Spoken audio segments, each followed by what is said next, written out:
자, 이 시간에는 메인 매출 전표 분계에 대한 이해를 보도록 하겠습니다. 메인 매출 전표 입력에 창을 보고 이제 설명을 해드리는 건데 상단부와 하단부가 구분되어 있습니다. 보시면 이 분계에 대해서 상단부는 그야말로 부가 신고를 위해서 사실은 상단부만 입력이 되어도 상관이 없어요. 이게 상단부의 내용만을 부가 신고서에 불러오기 때문에 부가세 신고서 내역은 상단부만 입력해도 상관이 없는데 다만 하단부에 분계를 입력해 놓는 것은 이렇게 이 부가 신고용으로 한번 입력해 놓은 상태에서 또 이 내역을 또 분계를 일반 전표에서 한다 그러면 아무래도 비효율적이기 때문에 아예 하나의 그 증빙에 대해서 전표 처리까지 끝내기 위해서 상단부와 하단부로 구분되어 있어요.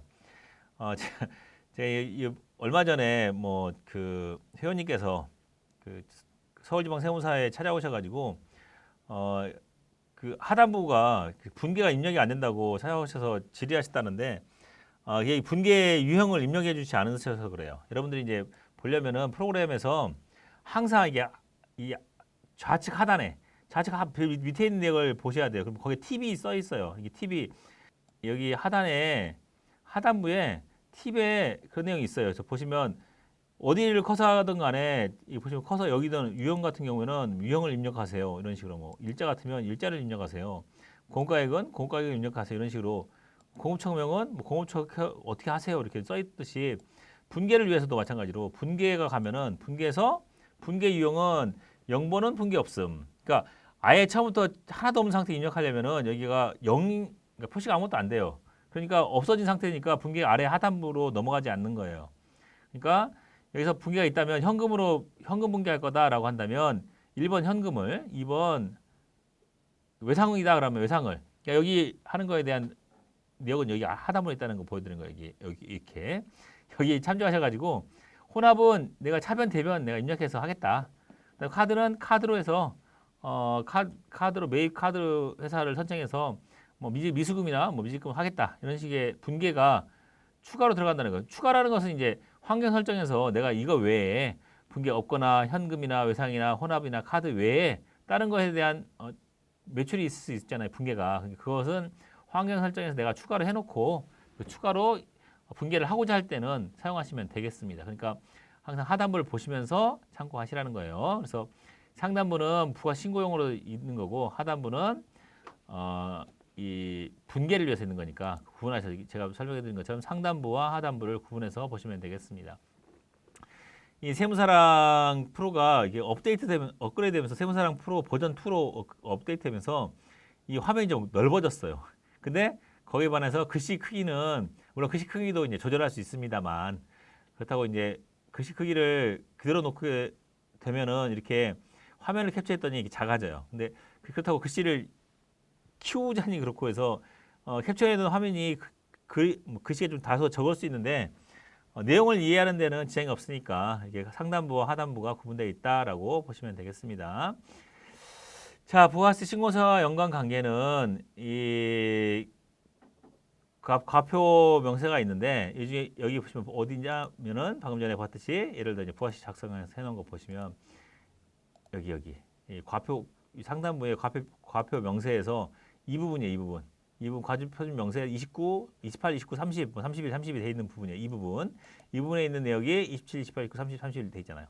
이 부분에 들어갈 것들이에요. 그래서 세 가지 종류. 그러니까 업태 종목을 여러 가지 업태 종목을 할 수 있으니까 그거에 따라서 업종 코드를 입력해 가지고 해줘라. 그다음에 뭐 수익금액 제외가 있다면 해줘라라고 그러는데 수익금액 제외로 뭐 돼 있는 것들 중에는 뭐 대표적으로 이제 아래에 있는 세 번째 있는 고정자산 매각 같은 경우가 있겠죠. 그래서 고정자산 매각 같은 경우에는 수익금액 제외로 해주시는 게 맞습니다. 그리고 이게 얼마 전까지만 해도 뭐 그 종합소득세 신고할 때 기장의무 판단할 때 이런 수익금액 그 제외로 빼지 말고 뭐 이걸 뭐 기장의무 판단 시에 추결하지 않는 경우에 그러니까 기장하는 경우에도 뭐 이걸로 가지고 부장의무를 판단하지 해서 고정자산 매각 총 매각 금액을 포함시켰었는데 그렇게 하다 보니까 불합리한 사실이 불합리하게 여러 개 발생해서 이제 아예 그런 고정산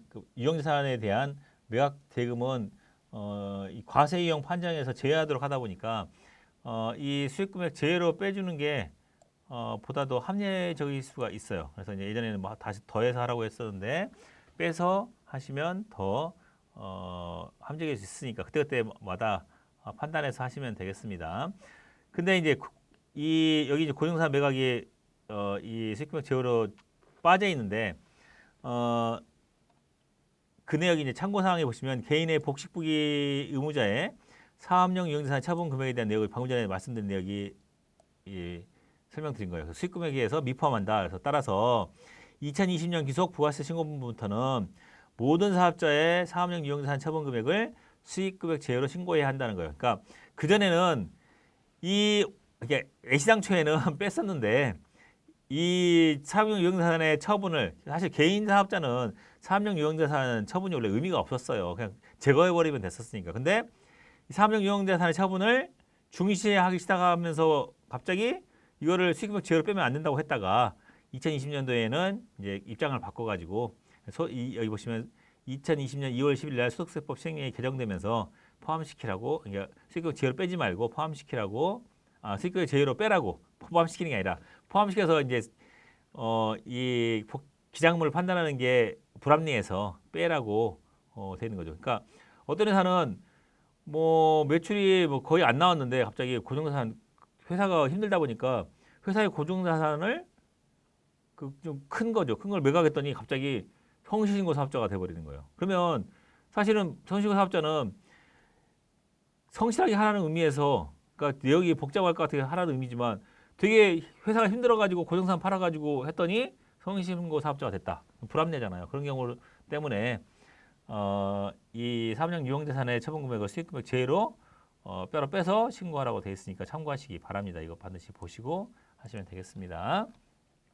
고정자산 매입에 대한 부분이 뭐 예를 들어 설명이 되어 있어요. 그 6개월 매입에서 뭐 두 건만 있다고 가정해 봤을 때 원재료고 고정자산 매입한 거, 그다음 화물차고 했을 때 분기하신 내역이 예를 들어져 있으니까 참조하시면 되겠습니다. 그래서 내용이 되어 있고 왜냐하면 이건 이제 매출에 관련된 거니까 차량운반부에서 설명하시면 되고 또 하나 이제 말 나온 김에 이제 여기 수익금액 제외에 대한 것에 대한 말 나온 김에 뒤에 얘가 있습니다만 이 간주임대료에 대한 수익금액 제외 부분도 이따가 나중에 그 수익금액 제외에 대한 것이 이건 간주임대로는 반대로 수익금액 포함시켜야 돼요. 왜냐하면 기장한 경우에는 수익금액 나중에 수익금에서 빠지니까 그 조정을 해서 빼면 되는 거고 기장하지 않고 이제 추계로 신고하는 경우에는 수익금액 제외로 해가지고 신고해 버리면 사실은 추계에 의해 신고하는 경우에는 간주임대료를 총수익금액에 포함하게 돼 있거든요. 그러면 이제 추계 신고할 때